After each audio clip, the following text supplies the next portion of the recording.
ప్రభువుకి మహిమ కలుగునుగాక. మంచిది. కొద్ది నిమిషాలు మనము ఈ మదర్స్ డే సందర్భంగా మరి గడిచినటువంటి సంవత్సరంలో మరి పాస్టమ్మ గారు మీకు వాక్యంతో పరిచర్య చేశారని నేను అనుకుంటున్నాను.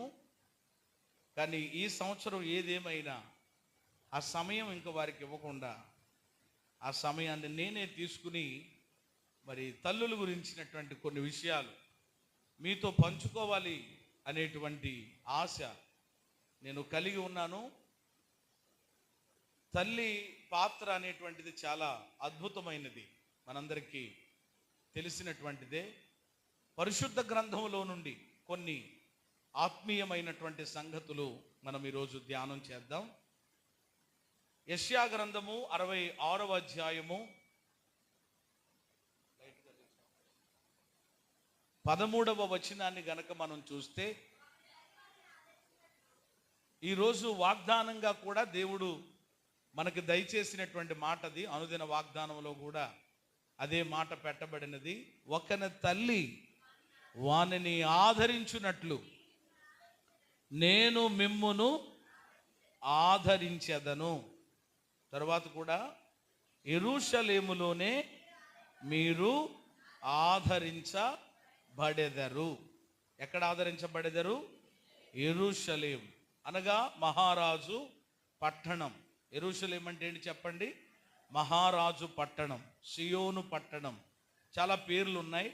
అక్కడ నుండి కూడా చెప్పండి ఆ యొక్క ఆదరణ అనేటువంటిది దేవుని యొద్ద నుండి మనం పొందుకుంటాం. మనం చదువుకున్న ఈ యెషయా పుస్తకంలో ఒకన తల్లి ఆదరించున్నట్లు అనేటువంటి మాట అంటే దేవుని యొక్క ఆదరణ ఏ విధముగా ఉంటుంది అని అంటే అది తల్లితో పోల్చబడినట్లుగా మనం చూస్తాం. ప్రతి సంవత్సరం కూడా మే నెలలో 2వ ఆదివారం ఏమిటి అని అంటే మీకు ఇక మరలా దాని గురించి ప్రత్యేకంగా అయ్యో నాకు ఎవరో చెప్పలేదేంటి, నాకు గుర్తు లేదేంటి, మర్చిపోయినేంటి అనుకోవడానికి వీల్లేదు. కొన్ని రోజులు చెప్పండి మనం ఏం చేయాలన్నమాట? ఏం చేయాలి? మర్చిపోవాలా?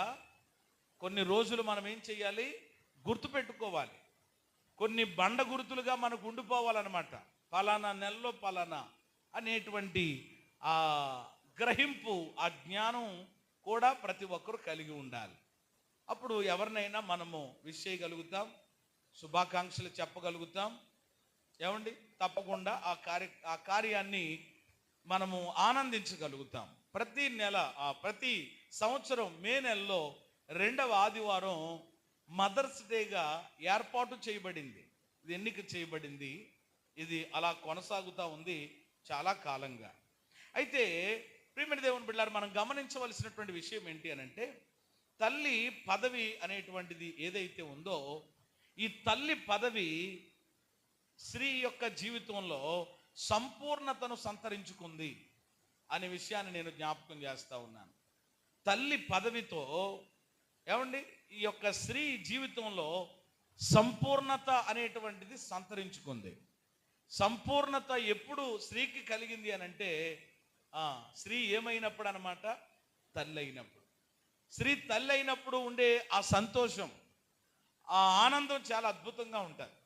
మనము చాలాసార్లు గమనిస్తూ ఉంటాం.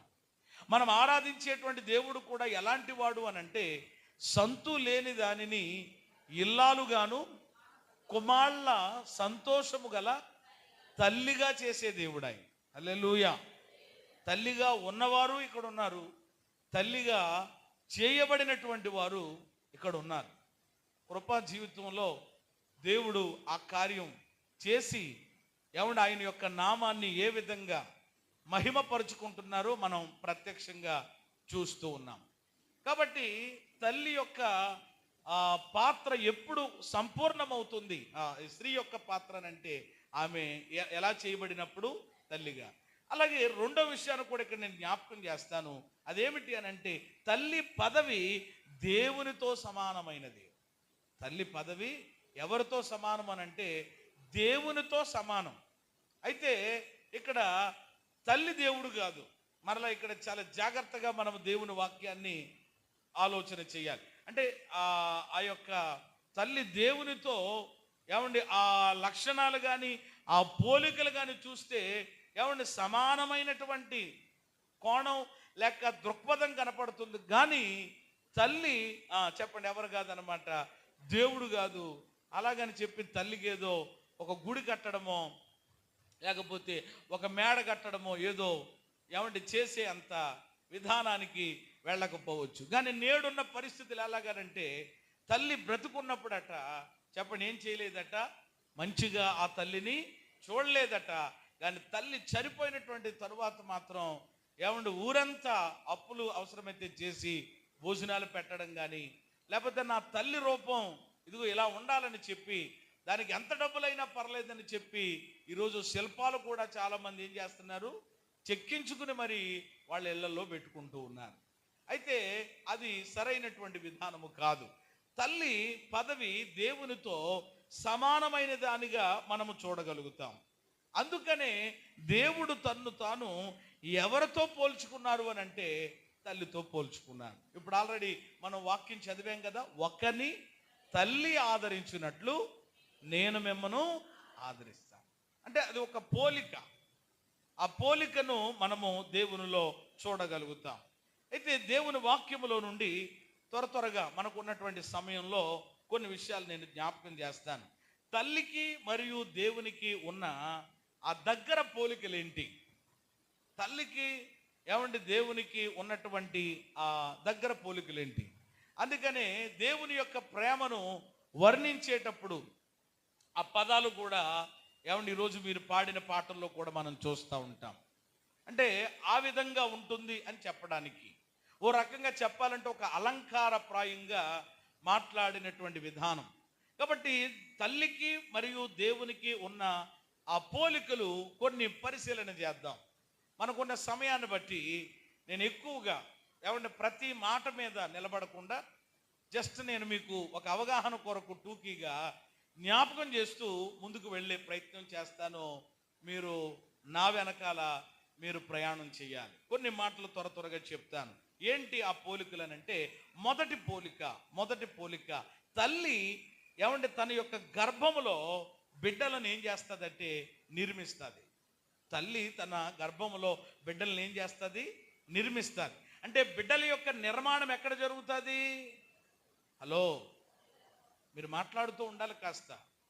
ఏమంటే తల్లి గర్భములో ఏం జరుగుతూ ఉంటుంది, బిడ్డల యొక్క నిర్మాణం జరుగుతుంది. అందుకని ఇర్మియాను గురించి ఏమని ఉంటుందంటే, తల్లి గర్భములో పిండముగా రూపింపబడక మునిపే నేను నిన్ను ఎరిగితిని అని దేవుడు చెప్పారు. కాబట్టి తల్లి గర్భములో ఏమంటే బిడ్డలను నిర్మిస్తుంది. అలాగే దేవుడు కూడా ఏం చేశారు అని గనక మనం ఆలోచన చేస్తే, ఆది కాండము 2వ అధ్యాయము 7వ వచనం, కొన్ని వచనాలు అప్పుడప్పుడు చదవలసి వస్తుంది, మీరు వేగంగా సహకరించండి. ఆది కాండము 2:7 అమ్మా. దేవుడైన యెహోవా నేలమంటితో నరుని నిర్మించి, చాలు, నరుని నిర్మించి ఎలా నిర్మించాడట? నేలమంటితో. అమ్మా చెప్పండి, ఎలా నిర్మించాడు? నేలమంటితో. అంటే తల్లి తన గర్భములో బిడ్డలను నిర్మిస్తే దేవుడు ఏమండి నేలమంటితో నరుణ్ణి ఏం చేశాడు? నిర్మించాడు. ఏమండి దేవుడు మనలను నిర్మించినటువంటి నిర్మాణకుడు. అలాగే 119వ కీర్తనలో కూడా కీర్తనాకారుడు ఏమంటాడంటే, నీ చేతులు నన్ను నిర్మించి నాకు రూపమును ఏర్పాటు చేశాయి అని అంటారు. వచ్చిన మీరు తర్వాత వెతుక్కోండి 119వ కీర్తనలో. ఏమండి అలాగే యెషయా గ్రంథము 49:16లో, చూడుము నా అరచేతుల మీదనే నిన్ను చెక్కి ఉన్నా. అంటే ఇప్పుడు దీన్ని బట్టి ఏమర్థమవుతుంది మీకు? దేవునికి తల్లికి ఉన్నటువంటి పోలిక ఏమిటి అని అంటే, తల్లి బిడ్డలను గర్భములో నిర్మిస్తే చెప్పండి, దేవుడు తన చేతులతో తన స్వహస్తములతో మనల్ని ఏం చేశాడు? నిర్మించాడు. అంటే ప్రథమ తల్లి, మొట్టమొదటి తల్లి మనకెవరు అని అంటే దేవుడే. దేవునికి మహిమ కలుగును గాక. ప్రథమ తల్లి ఎవరు చెప్పండి? దేవుడే. ఏమండి ఆయన చేత మనము ఏమండి నిర్మించబడ్డాం.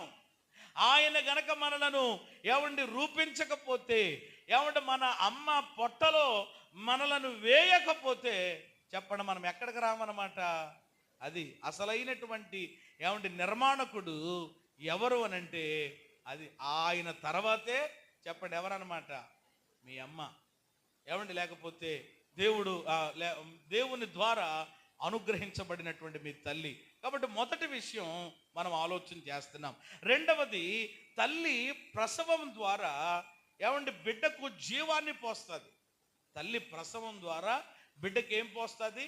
జీవాన్ని పోస్తుంది. అందుకని హవ్వమ్మ గురించి ఆదికాండం 3:20 ఏమనుంది? జీవము గల ప్రతి వానికి ఆమె ఏమని పిలువబడిందట? తల్లి. జీవము గల ప్రతి వానికి తల్లి హవ్వ ఏమంటే పిలువబడినటువంటి రీతి. అంటే దీన్ని బట్టి మనం ఏమర్థం చేసుకోవాలని అంటే, తల్లి ప్రసవం ద్వారా బిడ్డకు జీవాన్ని పోస్తే లేక జీవాన్ని ఇస్తే దేవుడు కూడా ఏం చేశాడు? నేలమంటితో నరుని నిర్మించి అలా వదిలేయలేదు. వాని నాసికారంధ్రములలో జీవవాయువును ఓదగా నరుడేమాయను? జీవాత్మాయను. ఏ ఆత్మాయను? అది అంటే ప్రియమైన దేవుని బిడ్డలారా, దేవుడు ఏమండి జీవాన్ని పోస్తాడు. తల్లి ఎలాగైతే ప్రసవం ద్వారా ఏమండి జీవాన్ని పోసిందో లేక జీవాన్ని ఇచ్చిందో బిడ్డకి, దేవుడు మనలను నిర్మించి అలా ఓ బొమ్మలాగా వదిలేయలేదనమాట. అలా వదిలేస్తే ఇక బొమ్మకి మనకి ఏమీ లేదనమాట, తేడా లేదు. ఈ బొమ్మలో చెప్పండి దేవుడు ఏం చేశాడు? ఊదాడు అనమాట. ఏం ఊదాడు? జీవవాయువును ఊదాడు. కాబట్టి ఈరోజు మనం అందరం ఏం కలిగి ఉన్నాం? జీవ ఆత్మను కలిగి ఉన్నాం. మేమందరము జీవాత్మను కలిగి బతికే ఉన్నామన్న వాళ్ళందరూ స్తోత్రం చెప్పండి. ఓకే, ఉన్నారా? చాలా సంతోషం. నాకు డౌట్ వస్తుంది ఒక్కోసారి. కొంతమంది అలాగే దేవుని సన్నిధికి వచ్చి కూడా ఉన్నారో లేదో తెలియదు అనమాట అండి. ఎక్కడున్నారో ఏమండి వాళ్ళ మనసులు ఎక్కడ తిరుగుతున్నాయి అన్నట్లుగా ఉంటుంది. కాబట్టి తల్లికి దేవుడికి ఉన్నటువంటి దగ్గర పోలికలు ఇవన్నీ త్వరగా జ్ఞాపకం చేస్తున్నారు. మూడవది, నిర్గమకాండము 2:9 ప్రకారం తల్లి పోషించేదిగా ఉంటుంది. నిర్గమకాండము 2:9 ఫరో కుమార్తె ఆమెతో, ఇదిగో ఈ బిడ్డను తీసుకుని పోయి నా కొరకు వానిని పాలిచ్చి పెంచుము అనే ఒక బాధ్యత అప్పగించినట్లుగా ఫరో కుమార్తె మనం చూస్తాం అక్కడ. ఏమండి మనము ఈ వచనాన్ని బట్టి ఆలోచన చేస్తే తల్లి బిడ్డలను ఏం చేస్తుంది? కనీసం పెంట మీద పడేది కదా, కనీసం వదిలేదు కదా, పోషిస్తుంది. ఏ టయానికి నా బిడ్డకి ఓహో క్యారం అంటున్నాడు అంటే ఇప్పుడు ఏం కావాలి? పాలు కావాలి. ఏదో కొంచెం ఏడుస్తున్నాడు, బాధపడుతూ, కడుపులో నలతగా ఉందేమో, డాక్టర్ గారి దగ్గర తీసుకెళ్తుంది, అన్ని చూసుకుంటుంది అనమాట. అలాగున తల్లి బిడ్డలను ఎలా పోషిస్తుందో ఈరోజు ఏమన్నా మనము నమ్మిన దేవుడు, మనం ఆరాధించే దేవుడు కూడా మనల్ని ఏం చేసే దేవుడు? పోషించే దేవుడు. మత్తయి సువార్త 6:26 ఆకాశ పక్షులను చూడండి, విత్తవు, కోయవు, కొట్లలో కూర్చుకొనవు, వాటికంటే మీరు శ్రేష్ఠులు కారా. అంటే దేవుడు మనల్ని ఏం చేస్తున్నాడు చెప్పండి? పోషిస్తా ఉన్నాడు. దేవుని యొక్క పోషణలో మనమందరం ఏం చేయబడుతున్నాం? పోషించబడుతున్నాం. అంటే చూసారా, తల్లికి దేవునికి మధ్య దగ్గరగా ఉన్న పోలికలు. తల్లి బిడ్డలను ఎలా పోషిస్తుందో దేవుడు ఆయన బిడ్డలము, ఆయన ప్రజలమైనటువంటి మనలను చెప్పండి ఏం చేస్తున్నాడు? పోషిస్తూనే ఉన్నాడు. ఇంతవరకు మనల్ని ఏం చేశాడు? పోషించాడు. రాగల దినములలో కూడా మనల్ని ఆయన దేనితో పోషిస్తా ఉన్నాడు అనంటే, భౌతిక పరంగా మనకు కావలసినటువంటి ఈవులన్నిటినీ, ఆహారము కావలసినవన్నీ ఇచ్చి పోషిస్తున్నాడు. ఆధ్యాత్మికంగా, ఆత్మ సంబంధంగా కూడా ఆయన వాక్యమునిచ్చి, వాక్య సేవకులనిచ్చి, సంఘ సహవాసాన్ని ఇచ్చి కూడా మనల్ని ఏం చేస్తున్నాడు? ఆయన గొప్ప పోషకుడు. ఎవరు అనంటే ఈరోజు మనం ఆరాధిస్తున్న దేవుడు. ఎన్ని మాటలు చెప్పాను? 3. నాలుగవదిగా చూస్తే తల్లి బిడ్డను ప్రాణ సమానంగా ప్రేమిస్తారు. తల్లి బిడ్డను ఎలా ప్రేమిస్తుందంటే ప్రాణ సమానంగా, ప్రాణముతో, తన ప్రాణముతో సమానంగా ప్రేమిస్తారు. బిడ్డకి ఏదైనా చిన్న దెబ్బ తగిలితే వెంటనే విలవెల్లాడిపోయే ప్రాణం ఎవరి ప్రాణం? ఏ ప్రాణం అండి? తల్లి ప్రాణం ఎంత ఇదైపోద్దో. నా బిడ్డకి ఎప్పుడు బాగుపడుతుంది, నా బిడ్డ ఎప్పుడు చక్కగా ఉంటుంది. రాజుల మొదటి గ్రంథం 3:26లో చూస్తే ఒక తల్లట బిడ్డ విషయంలో ఎలాంటి స్పందన కలిగి ఉందో మీరు చూస్తారు. అక్కడ రాజుల మొదటి గ్రంథం 3:26లో ఆ బ్రతికి ఉన్న బిడ్డ యొక్క తల్లట తన బిడ్డ విషయమై పేగులు తరిగిపోయినదై రాజునొద్ద, నా ఏలినవాడా, దయచేసి ఆ బిడ్డను చంపక దానికే ఇప్పించేయండి అవసరమైతే అని అంటాం. చూసారా, ఇద్దరు తల్లుల స్టోరీ మనకు బాగా తెలుసు కదా. ఇద్దరు తల్లుల యొక్క స్టోరీ. ఒక బిడ్డ చనిపోయినటువంటి ఆ పరిస్థితులు, ఇద్దరు బిడ్డలు అక్కడ ఉంటారనమాట. వాళ్ళు ఎలాంటి విధానము పరిస్థితి కలిగి ఉంటారో చాలాసార్లు ఆ వచనాలు ఆ భాగాన్ని మనం చదివాం. ఆ సమస్య ఎవరి దగ్గరకు వచ్చింది అని అంటే రాజుగారి దగ్గరకు వచ్చింది. ఇప్పుడు బ్రతికి ఉన్న బిడ్డను పట్టుకుని ఒక ఆమె ఏమంటుందంటే, ఈ బిడ్డ నాదే, నా బిడ్డే. ఇప్పుడు సరేలే, ఇక రాజుగారు ఇక ఆమె ఎలాగంటుంది, ఈమె ఎలాగంటుంది. ఇప్పుడు ఎవరు తేలాలి కదా అందులో. నిజమైనటువంటి తల్లి ఎవరో, యథార్థమైనటువంటి తల్లి ఎవరో, అసలు ఆ బిడ్డకి తల్లి ఎవరో తెలియాలి. అందుకని రాజుగారు ఏమన్నారంట, కత్తెట్టరమ్మన్నారంట. ఏం పెట్టరమ్మన్నారు? కత్తెట్టరండి. ఎందుకు వచ్చిన గొడవ? చచ్చిపోయిన బిడ్డ సంగతి పక్కన ఎడితే ఇక బతుకున్న బిడ్డ నాదంటే నాదంటున్నారు కాబట్టి ఎందుకు వచ్చింది? కత్తెట్టరండ్రా, బిడ్డను ఏం చేద్దాం, 2 భాగాలు చేసేసి చెరుకొక మొక్క మొండు ఒకరికి కాళ్ళు ఒకరికి ఇచ్చేద్దాం అన్నట్లుగా అన్నప్పటికీ వెంటనే అసలైన తల్లి ఏమైందట, డ్రామాలాడే తల్లులు ఉంటారు కదా, డ్రామా తల్లి వేరేగా ఉంది అక్కడ. కానీ అసలైన తల్లి వచ్చి పేగులు ఏమైపోయినాయి అంట, తరుక్కుపోయినదై. పేగులు ఏమైపోయినాయి? అయ్యా నా ఏలిన వాడ, దయచేసి అలాంటి పని చేయొద్దు. నా బిడ్డ ఒకవేళ నాకు ఇవ్వకపోయినా పర్వాలేదు, నా బిడ్డ ఎక్కడున్నా పర్వాలేదు, నా బిడ్డ మాత్రం ఎలాగ ఉండాలి అంటే ఎవరి ప్రేమ అంటారు అది? అంటే ప్రాణ సమానమైనటువంటి. అప్పుడు అర్థమైందనంట మొత్తం మీద ఈమె నిజమైన అసలైన తల్లి. ఇచ్చేయండి, ఈ డ్రామాలాడే తల్లిని తీసుకెళ్ళి జైల్లో వేయండి అని రాజుగారు మంచి తీర్పు ఇస్తే, ఆ తీర్పుకి అక్కడ ఉన్న వాళ్ళందరూ ఏమైపోయారట, అవాక్కైపోయి భయపడిపోయారట. దేవునికి స్తోత్రం కలిగినగా. అయితే ఎందుకు వృత్తాంతం జ్ఞాపకం చేశానంటే, తల్లి బిడ్డను ఏం చేస్తుంది అనమాట, ప్రాణముతో సమానంగా ప్రేమిస్తారు. అయితే ఇక మన దేవుని దగ్గరకు వచ్చేస్తే, మరి దేవుడు ఎలా ప్రేమిస్తాడు?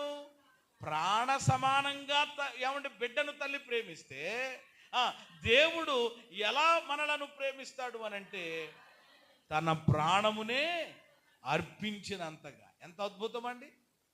ఒకవేళ బిడ్డను ప్రాణ సమానంగా తల్లి ప్రేమించొచ్చేమో కానీ బిడ్డ కొరకు ప్రాణాలు అర్పించిన తల్లులు ఎవరైనా ఉన్నారా? ఉన్నారా?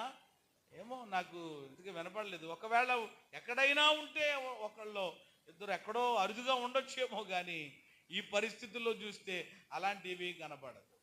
కానీ ప్రియమైన దేవుని బిడ్డలారా, మనం ఎలాంటి వారమైనప్పటికీ, అందుకనే చూడండి ఒక్కొక్కసారి ఆ తల్లులే అంటారు, ఎందుకు పుట్టాడండి, నా గర్భాన వీడు శనిగాడిగా పుట్టాడు. రకరకాల, నా పుట్టకపోయినా పర్వాలేదు, అంటే వాడి పరిస్థితులను, వాడి యొక్క విధానాలను ఏం చేయలేక, తట్టుకోలేక. మరి మనము దేవుని విషయంలో ఆలోచన చెయ్యండి. ఈ తల్లి విషయంలోనే వీడి బాధ అసలు నేను తట్టుకోలేకపోతున్నాడు, పుట్టకపోతే మేలు అనేసి అని అనుకుంటుంటే, మరి ప్రియమైన దేవుని బిడ్డలారా, దేవునిని మనమెంత బాధ పెట్టామో ఆలోచన చెయ్యండి. అపరాధముల చేతను పాపముల చేతను మనం ఎలాగున్నాం? చచ్చిన వారంగా ఉన్నాం. అవిధేయులుగా ఉన్నాం, పాపులుగా ఉన్నాం, శత్రువులుగా ఉన్నాం. 1 కాదు 2 కాదు, చాలా దేవుణ్ణి మనం ఏం చేసాం చెప్పండి? బాధ పెట్టాం, ఇబ్బంది పెట్టాం. అయినను చెప్పండి, దేవుడు ఏం చేశాడు మనలను? రోమాపత్రికలో ఉంది కదా, దేవుడు మన ఎడల తన ప్రేమను వెల్లడిపరిచాడు. ఎట్లనగా మనమెంకను పాపులమై ఉండగా క్రీస్తు మన కొరకు చనిపోయాను. దేవునికి మహిమ కలుగును గాక. మరి దేవుని ప్రేమ ఎలాంటిది అనంటే, తల్లి ప్రేమ కంటే మించినటువంటిది. ఒకవేళ తల్లికైనా చెడ పుట్టాడురా వీడు అనేది రావచ్చేమో, కానీ దేవుడు అలాగా మనల్ని అనుకోలేదు. కాబట్టి మనము ఈరోజు ఎక్కడున్నాం చెప్పండి? దైవ సన్నిధిలో ఆయన రక్తముతో కడగబడిన ప్రజలంగా, బిడ్డలుగా ఉన్నాం. కాబట్టి దేవుని ప్రేమ గురించి మనం వివరించలేం, వర్ణించలేం కూడా. ఎన్ని మాటలు చెప్పుకున్నా. ఐదవదిగా తల్లి జ్ఞానాన్ని నేర్పుతుంది బిడ్డలకి. తల్లి బిడ్డలకి ఏమి నేర్పిస్తుంది? జ్ఞానాన్ని నేర్పిస్తారు. నాయన ఇలా ఉండాలి, అమ్మ ఇలా ఉండాలి, ఇదిగో నువ్వు ఒక ఇంటికి వెళ్తున్నావు, అక్కడ ఎలా మసులుకోవాలి అంటే చిన్ననాటి నుండి కూడా ఉగ్గిపాలతో అంటారు చూడండి. అలాగున్న పిల్లలకి తల్లి ఏం చేస్తుంది అని అంటే జ్ఞానమును నేర్పిస్తారు. మరి అలాంటి జ్ఞానాన్ని నేర్పించేటువంటి తల్లులు ఎంతమంది ఉన్నారో నాకు తెలియదు, కానీ పరిశుద్ధ గ్రంథములు అలాంటి తల్లులు చాలా మంది ఉన్నారు. సామెతలు 31:26లో సామెతలు 31:26లో ఒక మాట ఉంటుంది. జ్ఞానము కలిగి తన నోరు తెరుచును, కృపగల ఉపదేశము ఆమె బోధిస్తుందట. ఎంత అద్భుతం అండి! అంటే ఆమె నోరు తెరిచింది అని అంటే ఎలా తెరుస్తుంది? జ్ఞానము కలిగి. అది ఈరోజు నోరు తెరిచేటువంటి పరిస్థితుల్లో కూడా మనం నోరు తెరుస్తున్నామంటే కూడా మనకి ఏముండాలండి? జ్ఞానం ఉండాలి. జ్ఞానముతో చక్కగా నోరు తెరిచి మాట్లాడుతుంది. కృపగల ఉపదేశాన్ని బోధిస్తుందట. ఏమండి? బిడ్డలకు తల్లి. అలాగే తల్లి జ్ఞానాన్ని ఎలాగైతే బిడ్డలకు నేర్పిస్తుందో, మరి మనం ఆరాధించేటువంటి దేవుడు ఎవరు?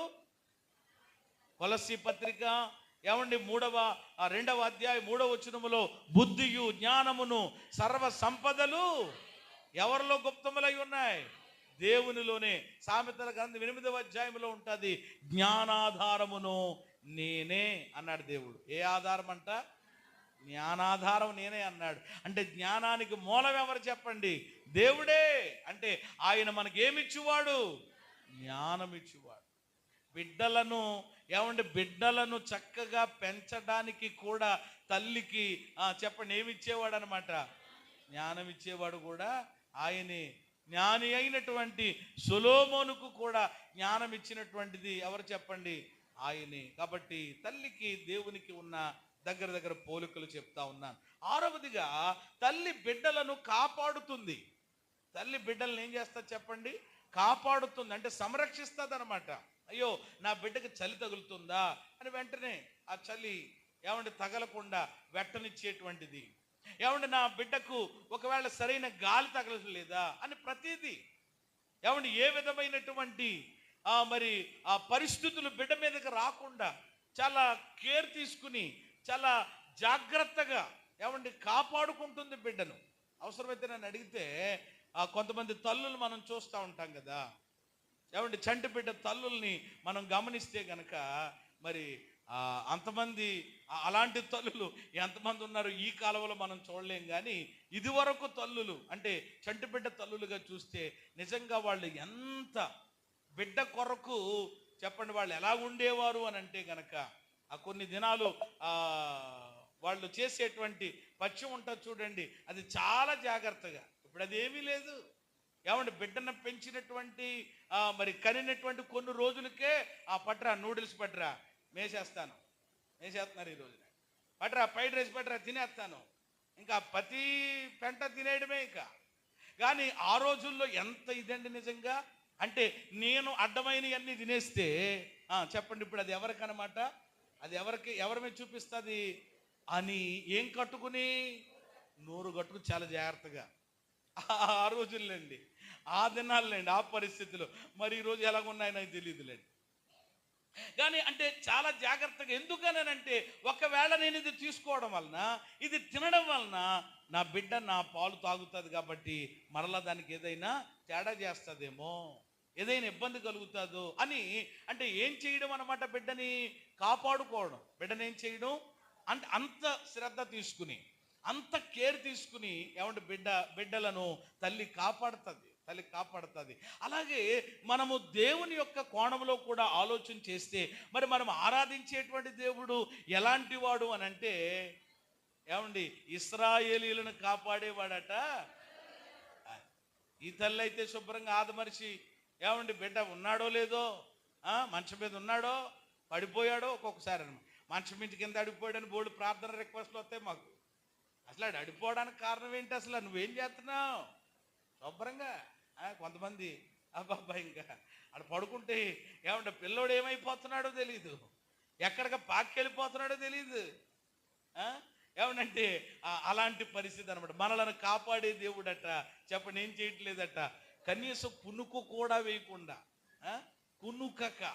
కునుకక అంటే ఒకవేళ ఎక్కడైనా ఆయన కునిగితే మనం ఏదైనా ప్రమాదంలో పడిపోతామేమో, ఏదైనా కష్టంలో పడిపోతామేమో అని చెప్పి కునుకక నిద్రపోక మనల్ని ఎప్పుడు కంటికి రెప్పల ఈ తల్లైనా కునికేచ్చేమో, కునికేయడం శుభ్రంగా ఏమంటే ఆదమరిచి పడుకోవచ్చేమో, కానీ ఆయన మాత్రం అస్సలు ఎక్కడ కూడా అయ్యో నేను అలా రెప్పేస్తే నా పిల్లలు ఏమైపోతారని చెప్పి రెప్పేయకుండా కంటికి రెప్పలా మనలను ఆయన కాపాడుతున్నాడంటే దేవుని ప్రేమ ఎంత అద్భుతమైనదో మీరు అర్థం చేసుకోవాలి. ఎన్ని మాటలు చెప్పాను? 6. ఏమంటే 6. చివరి మాట మనం చదువుకున్న మూలవాక్యంలోనే ఉంది. ఒక తల్లి ఏం చేసినట్లు? ఆదరించినట్లు. ఏమి చేయనట్లు? ఆదరించినట్లు నేను మిమ్మల్ని ఆదరిస్తాను. అంటే ప్రియమైన దేవుని బిడ్డలారా, తల్లి బిడ్డలను ఏం చేస్తుంది చెప్పండి? ఆదరిస్తుంది, ఆదరణిస్తుంది. ఏమండి ప్రియమైన దేవుని బిడ్డలారా, వాళ్ళకి కావలసినటువంటి ఆదరణ, ఏమండి నిరాధారణదారులుగా బిడ్డలను విడిచిపెట్టేది తల్లి. ఏమండి వాళ్ళ ఆలన పాలన చూసుకుని అన్నీ కూడా వాళ్ళకి టయానికి ఏమున్నాయి, వస్త్రాలు ఉన్నాయా లేదా, అందుకని తల్లి మనసు అంటే అలా ఉంటుంది. ఇప్పుడు తండ్రికిని తల్లికిని చెప్పండి ఏముంటుంది? చాలా వ్యత్యాసం. తండ్రి ఏంటనంటే పొద్దుననగా పోయి శుభ్రంగా కష్టపడి వచ్చి ఏమండి ఉండడమే, ఇంకా పెద్ద పట్టింపులు ఏముండవు. ఇప్పుడు ఉదాహరణకి నా మట్టుకు నేను కూడా చాలాసార్లు ఏమండి నా బిడ్డలకి ఏం కావాలో, ఒకవేళ వాళ్ళు మగపిల్లలైనప్పటికీ కూడా ఏమండి వాళ్ళతో ప్రతి పిన్ టు పిన్ను ఏమండి పాస్టమ్మ గారు అర్థం చేసుకుని వీళ్ళకి సమయానికి ఇది కావాలి, వీళ్ళకి సమయానికి ఇది కావాలని చెప్పి వాటిని ఏర్పాటు చేయడం. అప్పుడు అర్థం అవుతా ఉంటుంది, తల్లి యొక్క మనసు ఈ విధంగా ఉంటుంది బిడ్డల విషయంలో. అంటే తండ్రి ఒకవేళ కష్టపడే వ్యక్తిగా ఉండొచ్చేమో, పోషించేటువంటి వ్యక్తిగా ఉండొచ్చేమో, కానీ మిగిలినవి ఒకవేళ తను పట్టించుకోకపోవచ్చేమో, కానీ తల్లి మాత్రం బిడ్డలను ఏం చేస్తుంది అనంటే ఆదరిస్తుంది, గారవిస్తుంది. దేవునికి మహిమ కలుగును గాక. మరి మనం ఆరాధించే దేవుడు ఎలాంటి వాడు? అందులోనే ఉంది కదా, ఒకరిని తల్లి ఆదరించినట్లు నేను మిమ్మును ఆదరిస్తాను. ఈరోజు దేవుని ఆదరణ, ఒకవేళ ఎవరైనా సరే అయ్యో నాకు తల్లి లేదే, ఏమన్నా నాకు తండ్రి లేడే, ఏమన్నా నేను తల్లిని తండ్రిని కోల్పోయిన దానిగా నేను ఉన్నానే అనే ఆలోచనలో ఒకవేళ మీరు ఎవరైనా ఇక్కడ ఉంటే గనక నేను అంటాను ప్రియమైన దేవుని బిడ్డలారా, భౌతిక పరంగా మనకు తల్లి లేకపోవచ్చేమో, ఏమండి భౌతిక పరంగా మనము తండ్రిని కోల్పోయిన పరిస్థితులలో ఒకవేళ ఎవరైనా ఉండవచ్చేమో, కానీ నేను చెప్పేది ఏమిటి అనంటే వాళ్ళకంటే మించినటువంటి ప్రేమ చూపించేటువంటి తల్లి మనకు ఎవరు అనంటే గనక మనము నమ్మిన దేవుడు. చేతులెత్తి స్తోత్రం చెప్పండి, హల్లెలూయా. 2 కొరింథీ పత్రిక 1:4 దేవుడు మమ్మల్ని ఎట్టి ఆదరణతో ఆదరించాడో మీరు చూడండి అని అపోస్తలుడైన పౌలు సంఘంలో ఉన్న కొరింథీయులకు ఆ మాటలు చెప్తాడు. ఆదరించు దేవుడు అనే మాటలు అక్కడ మనకు కనబడతాయి. ఇంకా చాలా మాటలు ఉన్నాయి, సమయాన్ని బట్టి నేను ఏమండి చెప్పడం లేదు. కానీ ఏమండి దేవుడు ఏం చేసేవాడు అనంటే ఆదరించేవాడు. ఏం చేసేవాడు? ఆదరించేవాడు. 7 మాటలు మనం ఇక్కడ జ్ఞాపకం చేసుకున్నాం. తల్లికిని ఏమండి దేవునికిని ఉన్న పోలికలు అన్నమాట, దగ్గర పోలికలు. తల్లి ఏమంటే బిడ్డలను చెప్పండి ఏం చేస్తుంది? గర్భములో నిర్మిస్తుంది. ఎక్కడ నిర్మిస్తుంది? లోపల. అలాగే దేవుడు కూడా మనల్ని ఏం చేశాడు? తన చేతులతో స్వహస్తములతో ఏం చేశాడు? నిర్మించాడు. 2 తల్లి ప్రసవం ద్వారా బిడ్డకి ఏం పోస్తుంది? జీవం. అలాగే దేవుడు మనకు కూడా ఆ జీవమే మనలో ఉంది కాబట్టి మనం ఎలా ఉన్నాం. ఆ జీవం పోతే ఏమీ లేదు, ఇక లాగేయడమే, పక్కన పెట్టేయడమే, ఏమంటే పెట్టికి ఆర్డర్ ఇచ్చేయడమే. ఇక ఏమాత్రం ప్రియమైన దేవుని బిడ్డలారు, పెట్టికి ఆర్డర్ ఇచ్చేయడం, ఫోన్ నెంబర్లన్నీ తీసేయడం, అందరికీ కూడా కబురు పెట్టేయడం. ఏమంటే ఏమి లేకపోతే అవేమీ లేవు అని అంటే దేవుని మహాకృప ఏంటంటే ఇంకా నువ్వు దేవుని యొక్క జీవాన్ని మనము కలిగి ఉన్నాం. ప్రభుకు స్తోత్రం చెల్లించండి. ఏమంటే 3వదిగా తల్లి బిడ్డలను ఏం చేస్తుంది? అలాగే దేవుడు కూడా మనల్ని ఇబ్బందుల పరిస్థితుల్లో కూడా ఏమంటే అప్పుకు వెళ్లకుండా ఒకళ్ళ దగ్గరికి వెళ్ళి చెయ్యి చాపకుండా దేవుడు ఆశ్చర్యంగా మనల్ని పోషిస్తున్నాడా లేదా? ఆయన పోషణే కలిగి ఉన్నాం మనం, అది ఆలోచించాలి. 4వది, తల్లి బిడ్డను ప్రాణ సమానంగా ప్రేమిస్తుంది. ఏమండి, మనం ఆరాధించే దేవుడైతే ఆయన తన ప్రాణమునే పనంగా పెట్టి తన ప్రేమను మన ఎడల ఆయన వ్యక్తపరిచాడు. 5వది, తల్లి బిడ్డలకు ఏమి నేర్పిస్తుంది? జ్ఞానం నేర్పిస్తుంది. అయితే దేవుడే మనకేమిచ్చేటువంటి వాడు అని అంటే జ్ఞానమునిచ్చేటువంటి వాడు. 6వది, ఏమంటే తల్లి బిడ్డల్ని కాపాడుతుంది. ఏమంటే అంతకంటే ఏమంటే ఎక్కువగా ఆయన మనల్ని కాపాడే దేవుడుగా ఉన్నాడు. 7వది, తల్లి బిడ్డలను ఆదరిస్తుంది. ఏమంటే దేవుడు కూడా మనల్ని ప్రతి విషయంలో ఆదరించేటువంటి దేవుడుగా ఉన్నాడు. కాబట్టి ఇప్పుడు తల్లికి దేవునికి చాలా దగ్గర సంబంధం, చాలా దగ్గర పోలిక ఉన్నది.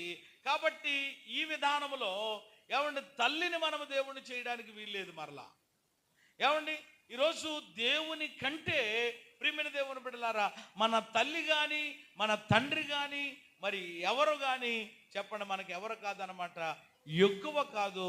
ఎవరి తర్వాత ఎవరు అని అంటే దేవుని తర్వాతే ఎవరైనా. ఎందుకని నేను ఈ మాట ఇక్కడ తల్లి దగ్గరికి చెప్పవలసి వచ్చిందంటే, ఏమండి ప్రియమైన దేవుని బిడ్డలారా, యెషయా గ్రంథము 49:15 మనకు తెలుసు కదా కంఠత్వాక్యం. స్త్రీ తన గర్భమున పుట్టిన బిడ్డను కరుణింపకుండా తన చంటి పిల్లను మరచునా వారైనా మరచుదురు గాని.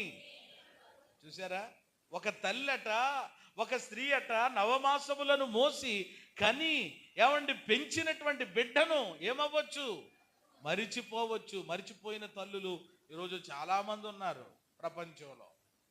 అదేంటండి బాబా, మనిషి అసలు తల్లేనా అంటారు చూడండి కొంతమంది. తల్లేనా, అలా చేయడం ఏంటి అసలు?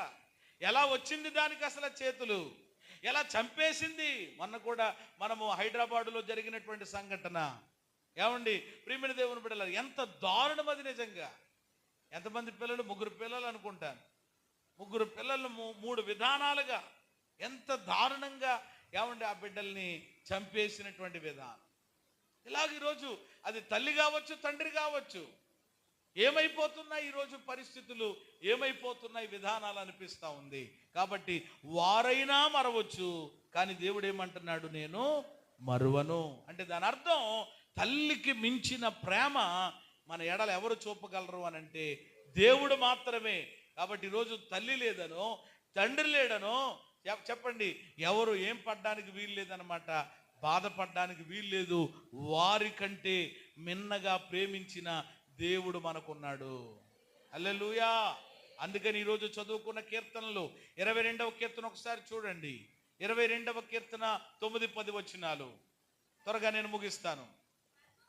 గర్భము నుండి నన్ను తీసిన వాడవు నీవే కదా, నేను నా తల్లి యొద్ద సన్యపానము చేయుచుండగా నీవే కదా నాకు నమ్మిక పుట్టించితివి.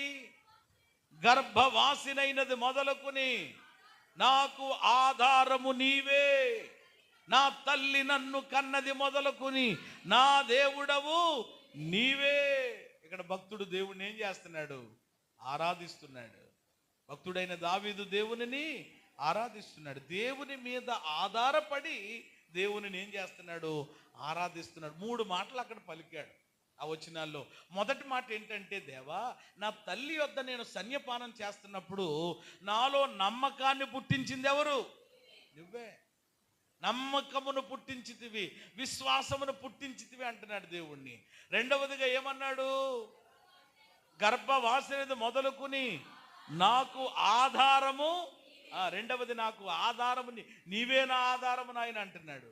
మూడవది ఏమంటున్నాడనంటే, నా తల్లి నన్ను కనది మొదలుకుని నా దేవుడవు, అది నమ్మిక పుట్టించితివి, ఆధారము నీవే.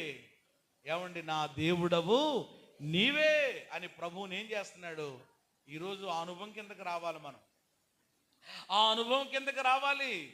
అంతేగాని కొంతమంది చూడండి ప్రియమైన దేవుని బిడ్డలారా, దేవునిని ప్రక్కన పెట్టి, అంటే తల్లి గొప్పతనం చెప్పొద్దని కాదు, నేను ఎప్పుడైనా సందర్భం వచ్చినప్పుడు ఖచ్చితంగా జ్ఞాపకం చేసుకుంటాను నా తల్లిని. నీతిమంతులని జ్ఞాపకం చేసుకోవడం కూడా ఆశీర్వాదకరమే. సాక్ష్యాల్లో కూడా పాస్టమ్మ గారు వారి తల్లిగారి గురించి అలాగే ప్రియమైన దేవుని బిడ్డలారా, తల్లి స్థానంలో నిలబడినటువంటి ప్రియమైన దేవుని బిడ్డలారా, నా తల్లిని గురించి కూడా ఆమె జ్ఞాపకం చేసుకోవడం జరిగింది సాక్ష్యంలో. వాళ్ళ చూపినటువంటి ప్రేమ, వాళ్ళు నేర్పించినటువంటి భక్తి, వాళ్ళు నడిపించినటువంటి దేవుని యొక్క విధానాలు చాలా గొప్పవి. కానీ ప్రియమైన దేవుని బిడ్డలారా, ఎంత వాళ్ళు మన విషయంలో చేసినా వాళ్ళు కూడా ఎవరి ద్వారా చేయబడిన వాళ్ళు? దేవుని ద్వారానే చేయబడిన వాళ్ళు. మనుషులకి కలిగేటువంటి ఆ ఆలోచనలు, విధానములు వాళ్ళలోనికి కలగవచ్చు, రావచ్చు. కానీ అంతకంటే మిన్నగా అన్ని రీతులుగా మనలను ప్రేమించి, ఆదరించి, పోషించి నడిపించేటువంటి వాడు ఎవరు అనంటే మన ప్రభు అయినటువంటి యేసయ్య. కాబట్టి ప్రతి విషయంలో మనము ఎవరి మీద ఆధారపడాలన్నమాట? తల్లిదండ్రుల మీద కాదు, బంధువుల మీద, స్నేహితుల మీద కాదు. ఎవరి మీద ఆధారపడాలి? ఇక్కడ ఇంత కలిగి ఉన్నటువంటి దావీదే, ఇన్ని పరిస్థితులు కలిగిన దావీదే, దావీదుకు తల్లి లేదా, తండ్రి లేడా? బోళ్ళ మంది ఉన్నారు. కానీ ఏమంటున్నాడు? దేవా, నేను నా తల్లి దగ్గర సన్యపానం చేస్తున్నప్పుడు నాలో నమ్మకాన్ని పుట్టించిన వాడవు నీవే, నాకు ఆధారము నీవే, నా దేవుడవు నీవే అని వర్షిప్ చేస్తున్నాడు, ఆరాధన చేస్తున్నాడు. ఈరోజు ఆ స్థాయికి మనం రావాలి. అది లేదు, ఇది లేదు, వాళ్ళ లేదు, వీళ్ళ లేరని చెప్పి బాధపడడం కాదు, కానీ దేవుని యొక్క ప్రేమను, దేవుని యొక్క ఔన్నత్యాన్ని, దేవుని గొప్పతనాన్ని మనము ఎరిగి ప్రభువుని ఏం చేయాలి చెప్పండి? ఆరాధించబద్దులమై ఉన్నాం. పరిశుద్ధ గ్రంథంలో ఎంతో మంది ఆదర్శవంతమైన తల్లులు, ఎలాంటి తల్లులు చెప్పండి? ఆదర్శవంతమైన, ఆశీర్వాదకరమైన, మాదిరికరమైన తల్లులు ఎంతో మంది ఉన్నారు. ఉన్నారా లేదా చెప్పండి? చెప్పమంటారా వాళ్ళందరి గురించి? ఆదర్శవంతమైన తల్లులు, మాదిరికరమైన తల్లులు, ఆశీర్వాదకరమైనటువంటి తల్లులు ఎంతో మంది ఎక్కడున్నారు చెప్పండి? ఈ గ్రంథములో ఉన్నారు, లేఖనములలో ఉన్నారు. వాళ్ళందరి గురించి ఇప్పటికే మీరు అనేకమైన వర్తమానాలు, స్త్రీల సహవాస కూడికలో కూడా మీరు విన్నారని నేను అనుకుంటూ ఉన్నాను. అనేక పర్యాయాలు కూడా జ్ఞాపకం చేస్తూ ఉంటాం. పరిశుద్ధ గ్రంథంలో పలానా తల్లి, ఆమె పాత్ర ఎంత అద్భుతంగా ఉంది, ఆమె జీవితం ఎంత ప్రభావితం చూపించింది అనేకుల మీద అని చెప్పి. అయితే ఈరోజు ప్రియమైన దేవుని బిడ్డలారా, నేను పరిశుద్ధ గ్రంథంలో ఉన్న తల్లుల్ని ఎవరిని కూడా నేనేమి టచ్ చేయట్లేదు. మీరు ఎవరు భయపడకండి. మళ్ళా తల్లి అంటున్నారా బాబు, ఇంటికి వెళ్ళి మళ్ళా నేను మొదలెట్టాలి లేకపోతే ఏదైనా వండడమా లేక తినడమా ఏదైనా కానీ. కాబట్టి మరలా ఈయన వదిలేలాగా లేదు రా బాబు అనే ఆలోచన మీలోకి వస్తున్నాయేమో. దయచేసి మీరు ఎవరో భయపడకండి, నా వర్తమానం అయిపోయింది. ఇక ముగింపులో కొన్ని మాటలు జ్ఞాపకం చేసి నేను ముగించేస్తాను. అదేమిటి అనంటే, పరిశుద్ధ గ్రంథములో మాత్రమే కాదు, పరిశుద్ధ గ్రంథములో ఉన్న తల్లుల గురించి చాలాసార్లు వింటూ ధ్యానం చేస్తూ ఉంటాం. అక్కడతో పరిమితం కాకుండా క్రైస్తవ సమాజములో కూడా ప్రియమైన దేవుని బిడ్డలారా, ఆదర్శవంతమైన తల్లులు, ఆశీర్వాదకరమైనటువంటి తల్లులు, మాదిరికరమైనటువంటి తల్లులు ఎంతో మంది ఉన్నారు. ఆ సంఖ్యలోనికి ఈరోజు ఈ మదర్స్ డే సందర్భంగా ఆ సంఖ్యలోనికి మీరు కూడా రావాలి. హల్లెలూయా. ఆ విధానంలో మీరు కూడా రావాలి. ఇంకంతే వాళ్ళు ఎలాగ ఉన్నారంటే వీళ్ళు ఎలాగ ఉన్నారంట అని అనడం కాదు. మరి నేను ఎలాగ ఉండాలి? నేనెప్పుడు ఆ సంఖ్యలోనికి వెళ్ళాలి? నేనెప్పుడు ఆ జాబితాలోనికి వెళ్ళాలి? నేనెప్పుడు అలాంటి అనుభవంలోనికి వెళ్ళాలి అనేటువంటి తపన ఈరోజు మనము కలిగి ఉండాలి. మీ అందరికీ తెలుసు, గడిచిన శుక్రవారం కూడా నేను ఆ తల్లిని గురించి జ్ఞాపకం చేశాను. సూసన్న వెస్లీ అనేటువంటి తల్లి. ఆమె నిజంగా చాలా అద్భుతమైనటువంటి తల్లి పాత్ర ఆమె జీవితంలో ప్రియమైన దేవుని బిడ్డలారా మనము చూడగలుగుతాం. Susanna Wesley. ఈ సూసన్న వెస్లీకి ఎంతమంది పిల్లలు అని అంటే గనక 19 మంది పిల్లలు. ఎంతమంది పిల్లలు? 19 మంది పిల్లలు. ఈ 19 మంది పిల్లలకి 9 చనిపోయారు అనమాట. 9 మంది పిల్లలు చనిపోయారు. మిగిలినటువంటి 10 మంది బిడ్డల్ని కూడా చాలా దేవుని కొరకు అద్భుతమైనటువంటి వ్యక్తులుగా ఆ యొక్క తల్లి వాళ్ళను తీర్చిదిద్దింది, వాళ్ళను దేవునిలో నడిపించినట్లుగా మనం చూడగలుగుతాం. ఒకవేళ ఈ విషయాలు మీరు గడిచిన దినాల్లో విని ఉండొచ్చు, పాస్టమ్మ గారు కూడా మాటలు జ్ఞాపకం చేసి ఉండొచ్చు. అయినా మరొక్కసారి నేను ఈ మాటల్ని త్వరగా జ్ఞాపకం చేస్తాను. ఎందుకు ఈ మాటలు జ్ఞాపకం చేస్తున్నానంటే, ప్రియమైన దేవుని బిడ్డలారా, దేవుని ప్రేమ ఎంత గొప్పదో మనం ఎరిగి ఆరాధిస్తున్నాం. అదే టైంలో ఒక తల్లిగా దేవుడు నిన్ను ఉంచాడు కాబట్టి నీ బాధ్యత ఏంటో నువ్వు ఎరగాలి. పిల్లల్ని దేవుడు మనకిచ్చింది ఎందుకొరకు దేవుడు పిల్లల్ని ఇచ్చాడు? బిడ్డల్ని దేవుడు ఎందుకు మన కొరకు ఇచ్చాడు? మాట్లాడతలేదు ఎవరోని? దేవుని కొరకు వాళ్ళని ఏం చేయడానికి? పిల్లలు లేనంత వరకు బాధట. పుట్టిన తర్వాత ఇంకా వాళ్ళు అస్సలు విధానం ఉండదు.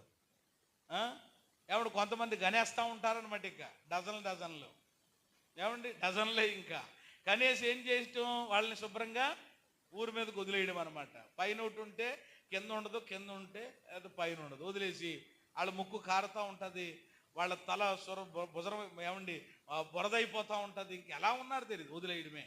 ఎవరి పిల్లలేళ్ళు అని ఎవరి పిల్లలేళ్ళు అని అంటే వాళ్ళ వాలకం చూస్తే, వాళ్ళ తల చూస్తే, వాళ్ళ జడలు చూస్తే, వాళ్ళ పరిస్థితులు చూస్తే పలానా వాళ్ళ పిల్లలు, అబ్బా అందుకని ఎంత బ్యూటిఫుల్గా ఉన్నారు, ఇంత బుద్ధి వచ్చేస్తున్నారు వీళ్ళు, వచ్చేయండి అని చెప్పి చేతులు చాపించేసేలాగా ఉంటారు అని అంటే ఎవరికి వస్తుంది చెప్పండి? మన పిల్లలు చక్కగా క్యూట్గా బ్యూటీగా అందంగా ఉన్నారనుకోండి, వెంటనే ముందు ఎవరి గురించి మాట్లాడుకుంటారు?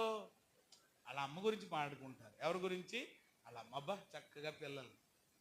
పాస్టమ్మ గారికి ఆడపిల్లలంటే చాలా ఇష్టం అనమాట. అందుకని చెప్పి ముందుగానే ఒక టంకుపెట్టిలో ఇవన్నీ కూడా సిద్ధం. అంటే ఆ ఉద్దేశం ఏంటంటే, నా పిల్లకి ఇంకా రోజుకి వేసిన డ్రెస్ వేయకుండా చక్కగా వేసేసి ముస్తాబు చేసి అంటప్పుడు దేవుడు అనుకున్నాడు అనమాట, ఆగాగని చెప్పి ఇద్దరిని కూడా వాళ్ళని ఇచ్చేసాడు.